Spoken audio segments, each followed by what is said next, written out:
This is your Classical Break, your daily dose of classical music. I'm Tyler Alderson, and today we'll be listening to Chopin's Barcarolle. The Barcarolle has been a favorite of composers, in part because of its evocative origin. Barcarolles are the songs that the gondoliers sing in Venice while rowing through the canals, and Mendelssohn, Tchaikovsky, and Fauré are among the many composers who have written barcarolles, which usually feature a steady rhythm that evokes the oar strokes of the gondolier.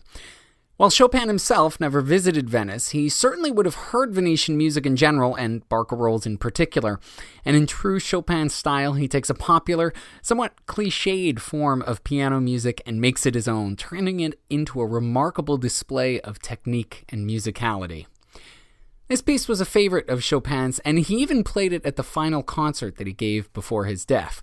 Now, obviously, he didn't know that it was going to be his final concert, but just the fact that he was playing in a concert at all was noteworthy.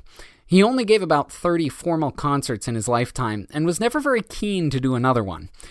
He once wrote, quote, "I am not at all fit for giving concerts, for the crowd intimidates me, its breath suffocates me. I feel paralyzed by its curious look, and the unknown faces make me dumb." He preferred smaller, more intimate performances at private parties, and it says something that he was able to build a towering reputation through performances that relatively few people saw. Even this concert, in one of the premier concert halls in Paris, was a fairly understated affair.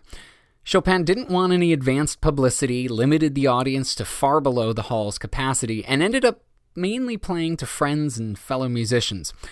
Part of the issue may have been his health. Never a particularly robust person, he was becoming quite frail, and it showed. He supposedly played this piece so softly it was barely audible in some sections, and some noted that he didn't seem to have the strength to put much energy into even the most passionate passages. But others thought that this was a choice, taking his own writing and subverting it by playing the most exuberant passages at a whisper. Whatever the reason, the Barcarolle and the entire concert were very well received and positively reviewed. The piece opens with a low, rumbling bass that underscores a cascading introduction, and the first few minutes are probably what you'd expect of music based off the songs of the gondoliers, steady, melodic, vaguely Italian-sounding. But Chopin adds so many flourishes and intricacies that this has become known as one of the more challenging works in his repertoire. And as the piece progresses, it's evident that this is no easy, moonlit ride down a peaceful canal. The music builds both in volume and complexity, and Chopin adds some drama to what's normally a more gentle form. It all builds to a stunning finale, with the pianist's fingers flying up and down the keyboard. Here's Olga Gurevich with Chopin's Barcarolle.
You can probably hear why a lot of pianists both love and dread playing this piece, and it's not only because of the technical difficulty, it's also making all those racing passages sound so beautifully musical.